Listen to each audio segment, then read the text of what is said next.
नमस्कार, मैं हूं अभिषेक त्यागी। क्या योगी आदित्यनाथ को साल 2022 के विधानसभा चुनाव के बाद हटाने की तैयारी थी? क्या योगी आदित्यनाथ के खिलाफ कोई साजिश रची जा रही थी?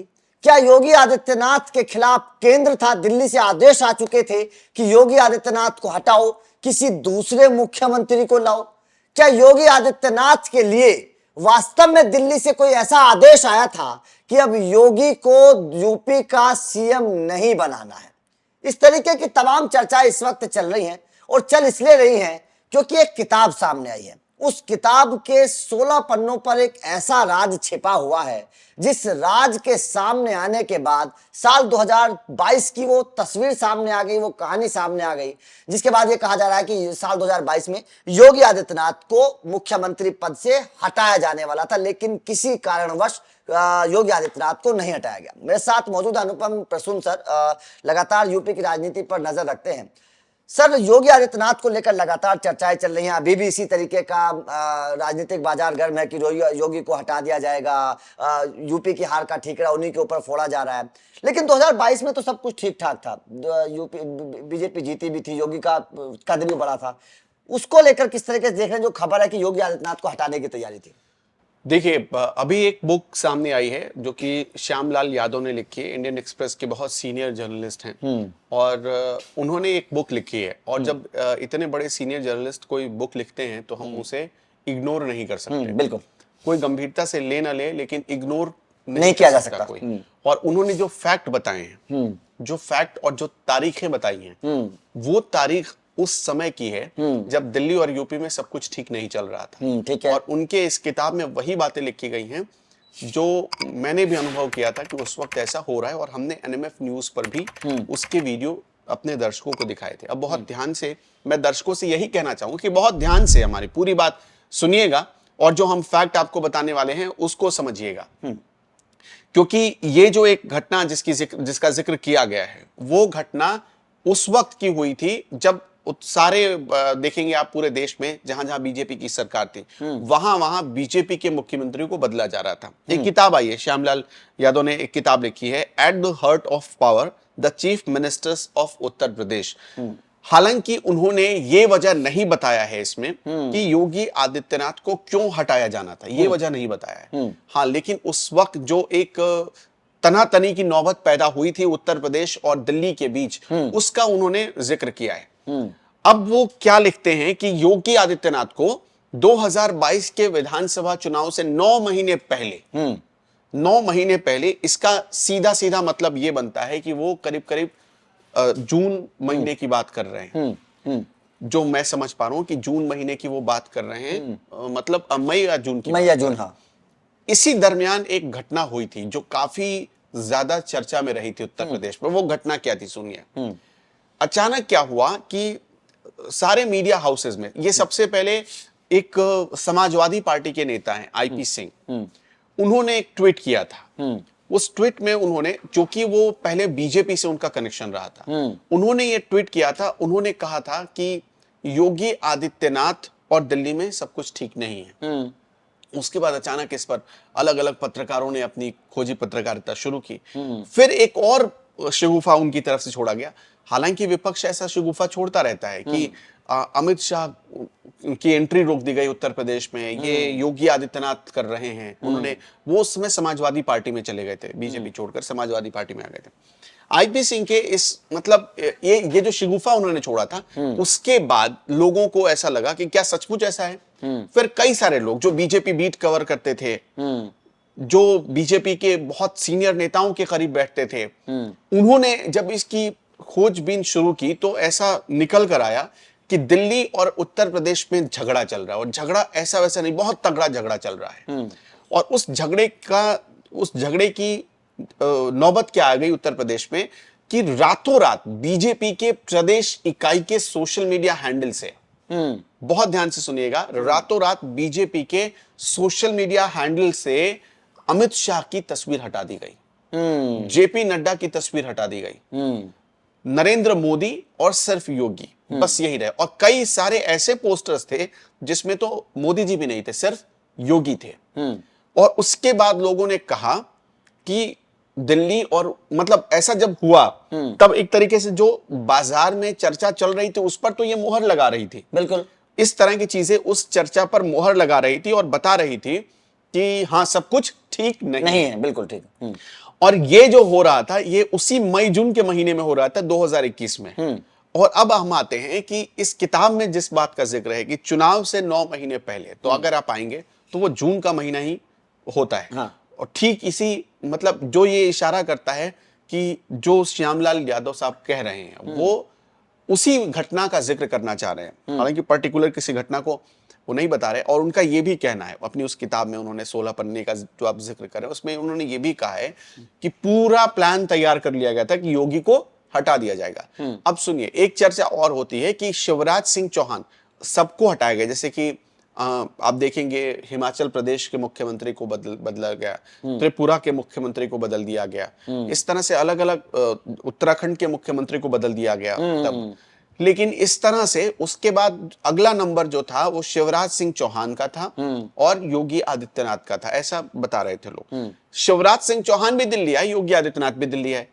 शिवराज सिंह चौहान दिल्ली से मुस्कुराते हुए गए और उसके बाद वो चुनाव लड़े पिछले साल 2023 में। वो 2021 की घटना है, 2023 में चुनाव लड़ा पहली बार शिवराज ने और उनको मुख्यमंत्री की गद्दी छोड़नी पड़ी। अब वो दिल्ली आ चुके हैं। योगी आदित्यनाथ को भी बुलाया गया, लेकिन योगी आदित्यनाथ 9 महीने बाद चुनाव भी लड़े, मुख्यमंत्री भी बने।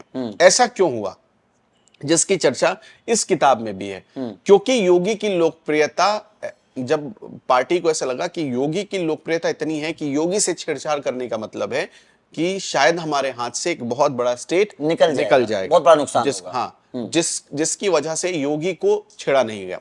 अभी आप जब, मैं जानता हूं कि आप पश्चिमी उत्तर प्रदेश में कवरेज करके आए, आपने पश्चिमी उत्तर प्रदेश के कितने जिलों को कवर किया अभी हाल फिलहाल? जब कम 2-3 जिलों में कवर किया है। 2-3 जिलों में आपने शामली गए, बागपत गए, मुजफ्फरनगर। हाँ, 3 जिले गए। तो अब इन 3 जिलों में जब आप लोगों से बात कर रहे होंगे तो आपने ये फील किया होगा कि योगी आदित्यनाथ के लिए लोगों की एक भावना है। बिल्कुल बिल्कुल। लोग उनको देखना, उनको सुनना और चाहते हैं कि वो कुर्सी पर बने रहें। लोग साफ तौर पर कह रहे हैं कि अगर योगी को हटाया तो मामला गड़बड़ हो जाएगा। हाँ, और आपने ये भी सुना होगा कि पश्चिमी यूपी में पहले सूरज ढलते ही लोग सड़क मतलब घर से बाहर नहीं निकलते थे। बिल्कुल, क्योंकि उनको पता नहीं होता था किस मोड़ पर, किस चौराहे पर, किस जगह पर क्या उनके साथ छिनतई हो जाए या क्या हो जाए। बिल्कुल, तो ये किसी को पता नहीं होता था। लेकिन योगी के आने के बाद पूरी तस्वीर बदल गई। ये आपने वेस्ट यूपी में महसूस किया। बिल्कुल। उस समय भी लोगों की भावना ऐसी ही थी। भले योगी की कुछ सीटें कम आ गई, लेकिन भावना लोगों की स्पष्ट रूप से यही थी और इसी वजह से योगी आदित्यनाथ दोबारा में प्रचंड बहुमत से वो दोबारा सत्ता में आए। तो अब जो ये श्यामलाल जी की किताब है उसमें जो जिस बात का जिक्र किया गया वो मेरे हिसाब से उसी घटना का जिक्र किया जा रहा है। इसमें केशव प्रसाद मौर्य का भी जिक्र है कि योगी को हटाया जाना था, केशव प्रसाद मौर्य को सीएम बनाया जाना था और अभी भी केशव प्रसाद मौर्य तस्वीर में है, दिल्ली में है। अब मैं एक बात आपको बताना चाहता हूं, अभी ओम प्रकाश राजभर बीजेपी के साथ एनडीए गठबंधन में है। हाँ। अभी उन्हें एक लोकसभा की सीट भी मिली थी जहां से उन्होंने अपने बेटे को उतारा था, वो चुनाव हार गए। ओम प्रकाश राजभर ही वो पहले ऐसे मतलब बीजेपी विरोधी नेता थे। उस समय तो बीजेपी के विरोध में थे वो, अखिलेश यादव के साथ। उस समय गठबंधन नहीं हुआ था।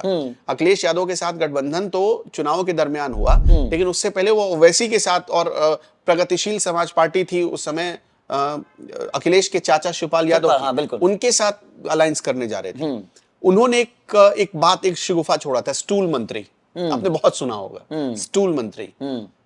स्टूल मंत्री वो अक्सर जब कहते थे तो उनका जो तंज होता था वो होता था केशव प्रसाद मौर्य के ऊपर।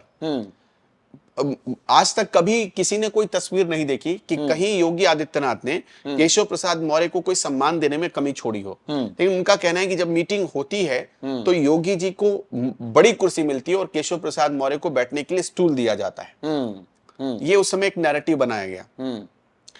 तो उस समय भी लोगों ने इसकी खोजबीन की। और दूसरी बात देखिए, केशव प्रसाद मौर्य को बढ़ाने का, हालांकि इस किताब में किस भावना से लिखी गई है ये मुझे नहीं पता, लेकिन मैंने जब बहुत चीजें जानकारी जुटाई तो 2019 में जब महाराष्ट्र के इलेक्शन हुए थे तब केशव प्रसाद मौर्य को सह प्रभारी बनाया गया था महाराष्ट्र का। और आपको भी अच्छे से पता है कि 2019 में शिवसेना, उस समय शिवसेना टूटी नहीं थी, एक ही शिवसेना थी, उद्धव ठाकरे चला रहे थे। उद्धव ठाकरे और बीजेपी दोनों एनडीए गठबंधन का हिस्सा थे। बिल्कुल बिल्कुल बिल्कुल।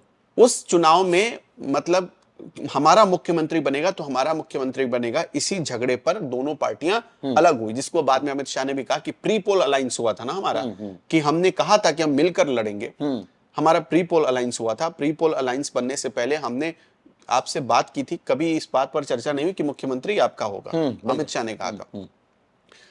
उस वहां जो जीत मिली थी उसके पीछे केशव प्रसाद मौर्य की बहुत बड़ी मेहनत, ऐसा लोग मानते हैं, बहुत बड़ी मेहनत थी। और दिल्ली को भी ऐसा लगा उस समय महाराष्ट्र में, क्योंकि आपने देखा होगा कि उस दौरान शरद पवार बारिश में भीगकर भाषण दे रहे हैं, उनकी वो तस्वीर वायरल हो रही है। उधर ओवैसी पूरा जी जान झोंक रहे थे। आप देखेंगे उस समय राहुल गांधी की तस्वीरें वायरल हो रही थी वहां पर, मतलब कांग्रेस ने भी पूरा जी जान झोंक दिया था। तो जो उस समय जो तस्वीरें आई थी उसने एक भावनात्मक रूप से एनसीपी और कांग्रेस के लिए एक स्पेस बनाया था। और बीजेपी को अकेले, आप देखेंगे बीजेपी शिवसेना गठबंधन को उसका स्ट्राइक रेट बेहतर रहे, इसकी पूरी तैयारी किसकी थी? तो वो तैयारी कर बैठे थे केशव प्रसाद मौर्य, उनकी वो तैयारी थी। इसी वजह से सरकार बनने में देरी हुई, नतीजे आए, सरकार बनने में देरी हुई। तो केशव प्रसाद मौर्य का जो के मार्क्स जो हैं वो मार्क्स उसी वक्त बीजेपी मतलब दिल्ली की नजर में बढ़ गए। तो केशव प्रसाद मौर्य को तवज्जो दिया जाने लगा, उनको माना जाने लगा कि संगठन में ये आदमी रहेगा तो कार्यकर्ताओं को जोड़कर रख सकता है। इसी वजह से वो इस बार जब चुनाव, विधानसभा के चुनाव जब हार गए वो, फिर भी उनको डिप्टी सीएम बनाया गया। हारने के बाद भी ऐसे बहुत कम उदाहरण होते हैं कि हारने के बाद किसी को बनाया जाए। जैसे कि आप देखेंगे कि उत्तराखंड में, एक दो बार और कह चुका है कि उत्तराखंड के मुख्यमंत्री पुष्कर सिंह धामी हैं, जिनको हारने के बाद मुख्यमंत्री बनाया गया, हारने के बाद भी बनाया गया। और दूसरे में केशव प्रसाद मौर्य मुझे नजर आते हैं जो हारने के बाद भी डिप्टी सीएम बन गए। बीजेपी में ये कल्चर अभी किसी और जगह नहीं देखा गया, बस इन दो अपवाद, ये दो लोग हैं। तो मैं ये कहना चाहता हूं कि केशव प्रसाद मौर्य का जो कद बढ़ रहा था, उससे लोगों ने एक कंपैरिजन किया कि योगी आदित्यनाथ के कद को खतरा है। और उस खतरे की वजह से केशव प्रसाद मौर्य के बारे में या केशव प्रसाद मौर्य को लेकर कहा गया कि वो योगी आदित्यनाथ पर हावी होना चाहता है। हालांकि ये कई बार ये कहा भी गया कि यूपी की जो भी रिपोर्ट पहुंचाई जाती है वो केशव प्रसाद मौर्य ही पहुंचाते हैं, और उनसे मतलब क्रॉस चेक दिल्ली करता है, ऐसा कहा भी गया कई बार। लेकिन केशव प्रसाद मौर्य की इसी प्लानिंग की वजह से, हालांकि ऐसा कभी लगा नहीं, हाँ एक दो बार अभी ऐसी खबरें भी आई थी कि कुछ उनके जो कार्यक्रम होते हैं, जैसे कि उनके विभाग के कार्यक्रम होते हैं, उसमें उन्हें ही खबर नहीं होती कि ऐसे भी हमारे विभाग में कार्यक्रम, तो पता चलता है कि जहां फीता केशव प्रसाद मौर्य को काटना चाहिए वहां योगी आदित्यनाथ जाकर फीता काट रहे हैं, ऐसे लोगों ने कहा। लेकिन केशव प्रसाद मौर्य और ना ही योगी आदित्यनाथ ने इसे मीडिया में कभी जाहिर नहीं होने दिया। तो इसलिए अब जो है इस पे मतलब ये कहना कि केशव प्रसाद मौर्य की वजह से खतरा था, हाँ केशव प्रसाद मौर्य का कद बढ़ाया जा रहा था, और चूंकि वो अति पिछड़े समाज से आते हैं और पार्टी को लग रहा था कि योगी पर हमें कोई किसी को बिठाना चाहिए, तो वो केशव प्रसाद मौर्य वो शख्सियत बन चुके थे जिसे पार्टी ने बिठा दिया था योगी आदित्यनाथ के। हाँ बिल्कुल, देखिए उस वक्त भी इस तरह की चर्चा थी कि दोनों के बीच में मनमुटाव है। हालांकि योगी फिर मिलने भी गए थे केशव प्रसाद मौर्य से उन सब चीजों को सही करने के लिए। लेकिन आप बोल रहे हैं कि दिल्ली की नजर में केशव प्रसाद मौर्य का कद ऊपर है और यूपी के लोगों की नजर में योगी का कद ऊपर है, तो क्या आपको लगता है कि ऐसा हो सकता है कि क्योंकि केशव प्रसाद मौर्य अभी भी एक्टिव हैं, दिल्ली में रहे थे, लगातार एक्टिव हैं, ऐसे समझिए कि उनको वो दिल्ली में थे, हाँ। दिल्ली से उनको यूपी भेजा गया, कैसे कि वो फूलपुर से चुनाव जीतकर मतलब सांसद बनकर 2014 में गए थे। हाँ बिल्कुल बिल्कुल, हाँ।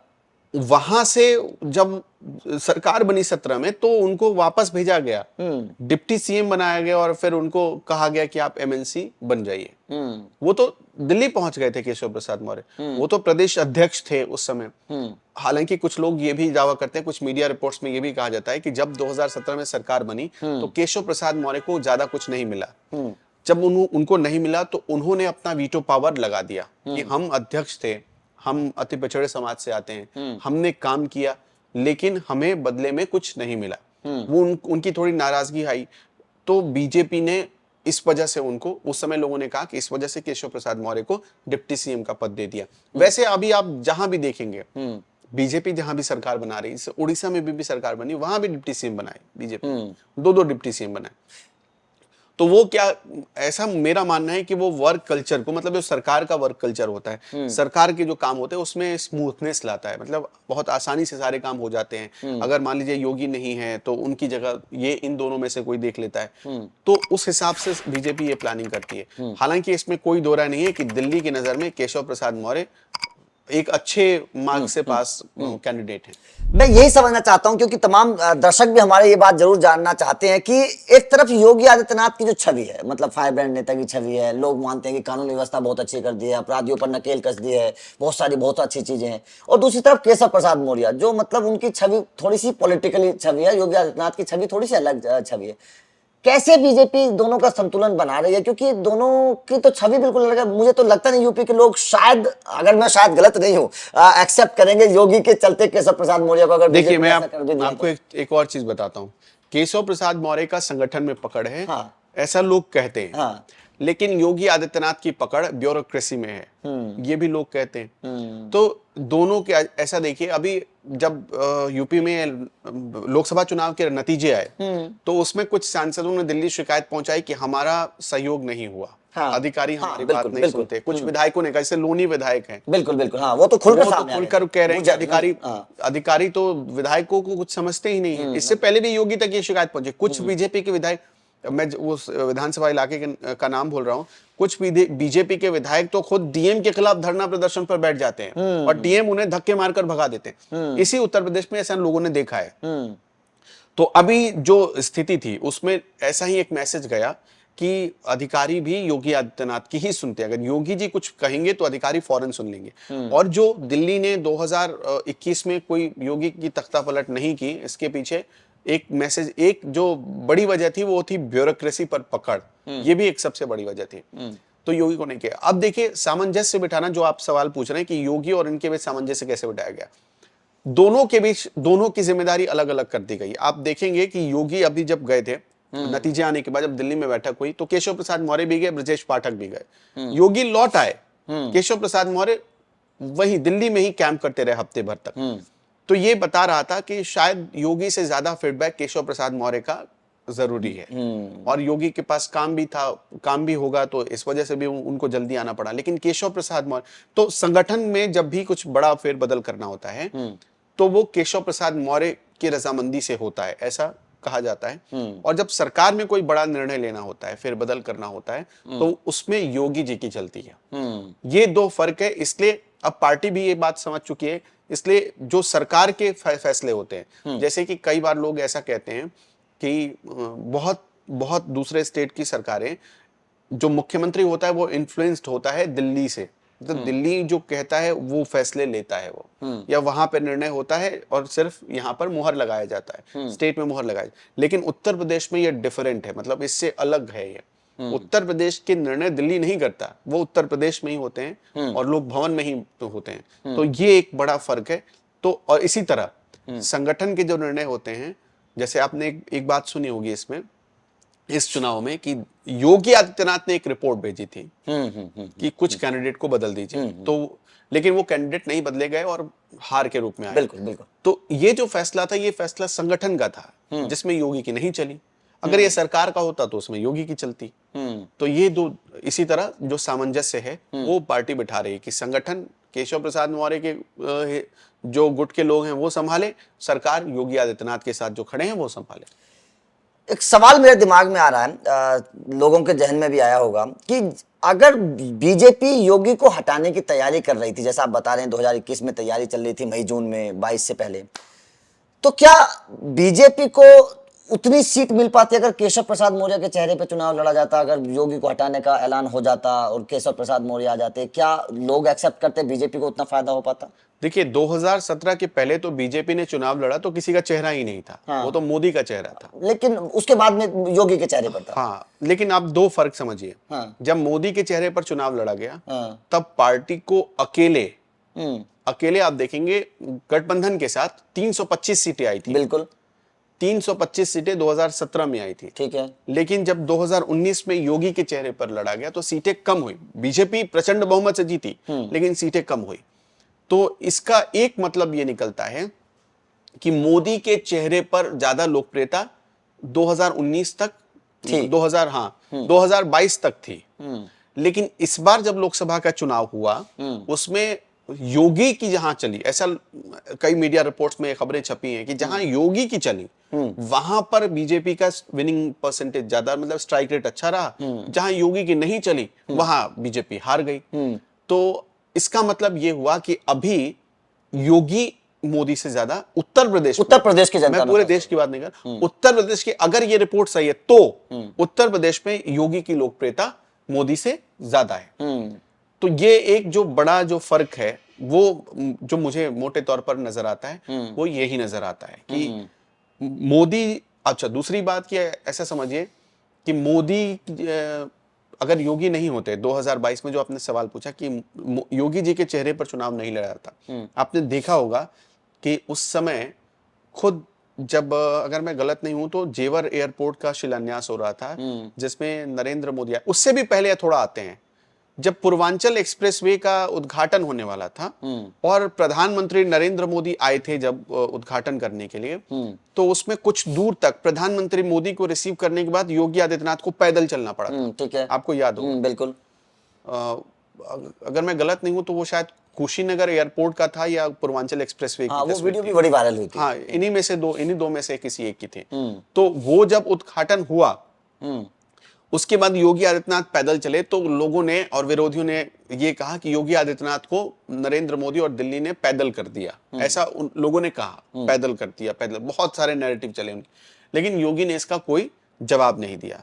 और उसके कुछ ही दिनों के बाद जब जेवर एयरपोर्ट का शिलान्यास होने को आया, उस समय खुद मोदी जी को कहना पड़ा यूपी प्लस योगी बहुत उपयोगी। और उससे कुछ हफ्ते पहले एक और तस्वीर आई थी जिसमें नरेंद्र मोदी योगी के कंधे पर हाथ रखे हुए थे और कुछ समझा रहे थे, गलियारा था उसमें दोनों वॉक कर रहे थे, उसकी तस्वीर आपने भी देखी होगी कि कंधे पर मोदी ने कंधे पर हाथ रखा था। तो वो एक प्रमाण था कि उस चुनाव में योगी के चेहरे पर ही बीजेपी उतरने जा रही है। मतलब मोदी और योगी में कोई डिफरेंसेस नहीं है, मोदी ही योगी, योगी ही मोदी, ये संदेश देने की कोशिश की गई थी। तो उसका एक बड़ा इंपैक्ट पड़ा था। अच्छा, बीजेपी हटाती भी कैसे योगी के चेहरे को? जहां बीजेपी की रैली, बीजेपी की कोई ना, मोदी जी आ रहे हैं वहां भी बुलडोजर, 50 बुलडोजर खड़े। हाँ बिल्कुल, वो तस्वीर लोग अपने आप लेकर पहुंच जाते हैं। बिल्कुल बिल्कुल। अब हालत ये हो गई थी कि रैलियों में इतने बुलडोजर पहुंचने लगे थे कि हेलीकॉप्टर में बैठे योगी जी दिखा रहे थे कि देखिए वो बुलडोजर खड़ा है, वो इंतजार कर रहा है। बिल्कुल बिल्कुल बिल्कुल। तो कैसे हुआ? अच्छा, बहुत अच्छी बात, मैं एक इंटरव्यू कर रहा था, MS बिट्टा आप जानते होंगे, तो उन्होंने कहा कि योगी जी ने जब उत्तर प्रदेश में लॉ एंड ऑर्डर पर कंट्रोल किया, जब लॉ एंड ऑर्डर को बिगड़ने से रोका, तो उन्होंने ये नहीं देखा कि सामने कौन है, उनकी जाति बिरादरी का लोग है, ब्राह्मण है, मुसलमान है, हिंदू है, ये नहीं देखा उन्होंने। उनका बस सीधा सा मतलब था अपराधी को अपराधी की तरह ट्रीट करो, बिल्कुल, और उसके साथ उसी तरह का अंजाम होना चाहिए जैसा जिसका वो हकदार है, बिल्कुल, और इसी हिसाब से ही ट्रीट किया गया। अब देखेंगे तो उसमें ठाकुरों का भी, जो ठाकुर गैंगस्टर थे उनका भी इनकाउंटर हुआ, जो ब्राह्मण थे उनका भी हुआ, जो पिछड़े थे उनका, मतलब कि हर अपराधी को उसकी सजा दी गई। धर्म जात नहीं देखा गया। धर्म जात नहीं देखा गया। तो ये एक अच्छी बात थी जिसने शायद मजबूर कर दिया था बीजेपी को कि योगी आदित्यनाथ के चेहरे पर ही चुनाव लड़े। अगर केशव प्रसाद मौर्य को वहां खड़ा कर दिया जाता, अब आप ऐसे समझिए कि वो तो अपनी विधानसभा की सीट नहीं बचा पाए, वही तो। तो एक पार्टी की इमेज के ऊपर एक धक्का लगता, और उत्तर प्रदेश जैसे स्टेट में अगर धक्का लग जाता 2022 में, तो सोचिए 2024 तो और मुश्किल हो जाती। इसलिए पार्टी शायद योगी आदित्यनाथ के साथ तब छेड़छाड़ नहीं कर पाई। अभी भी वही सिचुएशन है क्या? अभी भी वो सिचुएशन बन सकती है कि केशव प्रसाद मौर्य को, क्योंकि मुझे लगता नहीं है। देखिए, ऐसा बीजेपी में कुछ भी संभव है। तो दूसरी बात, क्या रिस्क इतना बड़ा रिस्क लेगी पार्टी? मेरे हिसाब से उत्तर प्रदेश में पार्टी के पास खोने के लिए बहुत ज्यादा कुछ अभी रहा नहीं। खोने के लिए ज्यादा नहीं, अब सिर्फ पाने के लिए, क्योंकि जिस निम्नतम स्तर पर, मतलब नरेंद्र मोदी की एरा में जिस निम्नतम स्तर पर पार्टी को आना था वहां आ चुकी है, तो अब यहां से उसके लिए हासिल करना ही बचा है। तो शायद पार्टी रिस्क ले ले। वही सवाल है कि योगी आदित्यनाथ को हटाने का रिस्क क्या पार्टी लेगी। एक सवाल मेरा आखिरी और चलते चलते है, योगी को हटाने की कवायद चली है, चर्चाएं चल रही हैं, पता नहीं हटेंगे नहीं हटेंगे योगी, क्योंकि कद्दावर नेता हैं और यूपी की जनता लगातार उनके साथ, और ये बात केंद्र तक पहुंच भी जाती है कि योगी का क्या कद है। अगर योगी को हटाया जाता है तो क्या योगी, सबसे पहला सवाल ये है, योगी एक्सेप्ट करेंगे, क्या केंद्र में जाएंगे, और केंद्र में जाएंगे तो किस पद पर जाएंगे, क्या उनको मिलेगा केंद्र में? देखिए, मुझे वो तस्वीर भी याद है 2022 का इलेक्शन जीतने के बाद। हाँ। योगी आदित्यनाथ को कार्यकारिणी की बैठक हो रही थी, और उस समय जब दिल्ली के मुख्यालय में जब ये बैठक चल रही थी तो योगी आदित्यनाथ को विशेष गेस्ट के तौर पर बुलाया गया था वहां पर। मतलब 2022 की जीत के बाद, जो एक सीधा इशारा करता था कि योगी आदित्यनाथ का कद क्या है। अभी देखिए, जैसे कि जो संगठन में महासचिवों का पद होता है या कोई भी एक बड़ा पद होता है, जैसे संसदीय बोर्ड में भी बहुत सारे मुख्यमंत्रियों को रखा गया है, ऐसा इतिहास रहा है, लेकिन योगी आदित्यनाथ को कभी कोई जगह नहीं मिली। तो इसका एक ये मैसेज देता है कि शायद योगी आदित्यनाथ को दिल्ली पसंद नहीं करता। मैंने दोनों आपको घटनाएं बताई, एक जो बताता है कि योगी आदित्यनाथ को कैसे प्राथमिकता दी जाती है, दूसरा बताता है कि योगी आदित्यनाथ को शायद अभी उतना मैच्योर नहीं समझा जा रहा है दिल्ली में, तो इस वजह से उन्हें इतनी बड़ी जगह या इतना बड़ा पोस्ट नहीं दिया जा रहा पार्टी में। ये भी एक बड़ी बात है कि दिल्ली शायद अब इस बात को समझेगा कि योगी की लोकप्रियता कितनी है। बिल्कुल, देखिए ये बहुत बड़ी बात है, अब ये देखने वाली बात होगी कि क्या होगा, क्योंकि योगी आदित्यनाथ को हटाना उतना आसान है नहीं। ये वो तार है जिसको छूना बीजेपी के लिए बहुत बड़ा करंट दे सकता है, बहुत बड़ा झटका लग सकता है। खैर, किताब के बारे में हमने आपको बताया क्योंकि एक बहुत बड़े पत्रकार हैं जिनकी ये किताब सामने है और जिन्होंने साफ तौर पर जिक्र किया 2022 के चुनाव से पहले कि योगी आदित्यनाथ को हटाने की पूरी तैयारी थी, सारा सब कुछ प्लान तय हो चुका था, लेकिन अचानक आखिरी में बीजेपी को अपना प्लान बदलना पड़ा, क्योंकि बीजेपी ये समझ चुकी थी कि अगर योगी को हटाया तो मामला गड़बड़ हो जाएगा। 2022 के चुनाव वो शायद हार जाते और बीजेपी के हाथ से शायद सत्ता निकल जाती है, बीजेपी एहसास कर चुकी थी। खैर, आपका इस खबर पर क्या कहना है कमेंट करके जरूर बताइएगा। क्या आपको लगता है कि बीजेपी ये हिम्मत दिखा पाएगी कि योगी आदित्यनाथ को हटाकर किसी दूसरे चेहरे को यूपी में सीएम बनाया जा सके? Thank you very much.